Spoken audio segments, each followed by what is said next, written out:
আমার বাগান থেকে আমি কিছু গাছ গিফটে দিব, তবে সেটা সম্পূর্ণই আমার ইচ্ছা মতো, কারণ যে গাছগুলো আমার এক্সট্রা শুধু সেগুলো দিব। এসে বললে হবে না যে এগুলা নিব ওগুলা নিব, এগুলার চয়েস অপশন নাই। আমার যে গাছগুলো এক্সট্রা যেগুলো আমি রাখবো না কেবলই সেগুলাই দিতে পারবো। তো এটা হচ্ছে কাটামুকুটের কিছু কাটিং বসাইছিলাম, কাটিং গুলো খুব ম্যাচিউর ছিল, ফুল চলে আসছে। তবে এগুলোর প্রতিটার মাদার গাছ আমার কাছে আছে, এগুলো একটাও রাখবো না। আমার কাছে কালেকশনের যতগুলো কালার ছিল প্রতিটার মিক্সড কালার এখানে আছে, পছন্দ মতো বেছে নিতে পারো, বা এখানে 10-15টা কালার আছে, সবগুলো নেওয়া পসিবল। আর এটা হচ্ছে আমার স্ন্যাক প্ল্যান্ট, এটা ছোট একটা চারা ছিল, আমার ডাল ভেঙে গেছিল, ফেলে না দিয়ে ওটা আমি চারা বসাইছি, ওটা আমি গিফটে দিতে পারবো। এটা হচ্ছে যে ক্যাকটাসের পাতা ভেঙে গেছিল, আমি এটাও ফেলে দিইনি, এটাও আমি বসাই দিছি। ভাই আমার কিছু ফেলতে মন চায় না, আমি কেন জানি বসাই। যাই হোক, মনে হয় আরেকটা প্রাণ হবে। আর এইটা আমি কোথাও একটা পাইছিলাম, এটা আমি চারা বসাইছি, অনেক বড় একটা গাছ হয়ে গেছে, বাট এটা আমি রাখবো না, এটা হচ্ছে যে দিয়ে দিব কাউকে।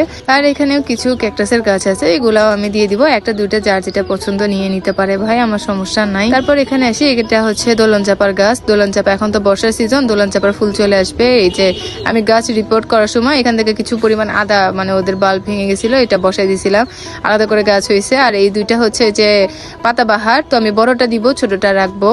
তো এই যে কোনো একটা না, বড়টা নিতে হবে, ছোটটা আমি রেখে দিব। আর এইদিকে আমার হচ্ছে যে আছে ঘুরে ফিরে, এইটা হচ্ছে জবা, এটা হচ্ছে পুনে জবা বলে, লাল কালার একদম থোকা পাপড়িয়ালা যে জবাটা হয়, একদম ফুল চলে আসে এখানে। এটাতে ফুলও হচ্ছে মাশাআল্লাহ বেশ ভালো পরিমাণে, প্রত্যেকদিনই প্রায় ফুল হয়। আর এটার কয়েকটা চারা ছিল, 5-6টা ছিল, আমি গিফট করে করে লাস্ট আমার কাছে একটা আছে, এটাও আমি গিফটে দিয়ে দিব। ভাই যার লাগে নিয়ে যাও, সুন্দর করে যত্ন করে গাছগুলো রাখো, তাহলে খুশি। আর এখানে হচ্ছে আমার বাগান বিলাসের গাছ আছে 2টা, এখানে ডুঙ্গিতে বসানো, ডুঙ্গির মধ্যে 2টা গাছ আছে, 2টাই অরেঞ্জ কালার, মানে কমলা কালার বাগান বিলাস। এটা আমি কিনছিলাম, এই ভ্যারাইটিটা কেনার পর কাটিং যখন করছিলাম, কাটিং কয়েকটা আমি বসাই দিচ্ছি, সেখান থেকে চারা হয়েছে, তো ফুলও হয়েছিল, ফুলগুলো ঝরে গেছে। আর এই তো 2টা গাছ আমার আছে, এই 2টা গাছ যেহেতু আমার মাদার গাছ আছে, এই 2টা গাছ আমি রাখবো না, গিফটে দিয়ে দিব। এইগুলারও অনেকগুলো চারা ছিল, আমি অলমোস্ট গিফট দিয়ে আমার কাছে লাস্ট 2টা আছে। আর এইদিকে হচ্ছে যে গিফটের বলতে কি দেখায়, আর কি আছে রে ভাই, মনে তো নাই।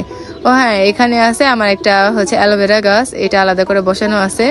এই গাছটা মূলত আমার হচ্ছে গোড়া থেকে পচে গেছিল, তো আমি ওটাকে তুলে কিছুদিন শুকায় আলাদা করে চারা বসেছি। আলহামদুলিল্লাহ ভালো মতো সেট আপ হয়ে গেছে, ওর গ্রোথ দেখলে তো বুঝতে পারবেন ভালো মতো সেট হয়েছে।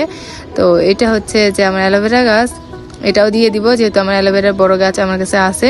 আর এখানে আরেকটা দোলন চাপার গাছ, এটা হচ্ছে ওয়ান টাইম কাপে বসানো, এখানে দোলন চাপা মানে ঠেসে গেছে, আমার কাপ দেখেন ফেটে যাচ্ছে, এর মধ্যে আটতেছে না, এই যে এখান থেকে আরেকটা গাছ বেরোচ্ছে। তো এটা হচ্ছে দোলন চাপার গাছ, যেহেতু দোলন চাপা বর্ষাকালে খুব ভালো ফুল দেয়, আর এত সুন্দর স্মেল, মাশাআল্লাহ। দোলন চাপা আমার খুবই পছন্দের একটা ফুল। তো এই তো আমরা ফুল সেক্টর থেকে এইসব গাছগুলো আমার কাছে আমি গিফট দিয়ে দিব।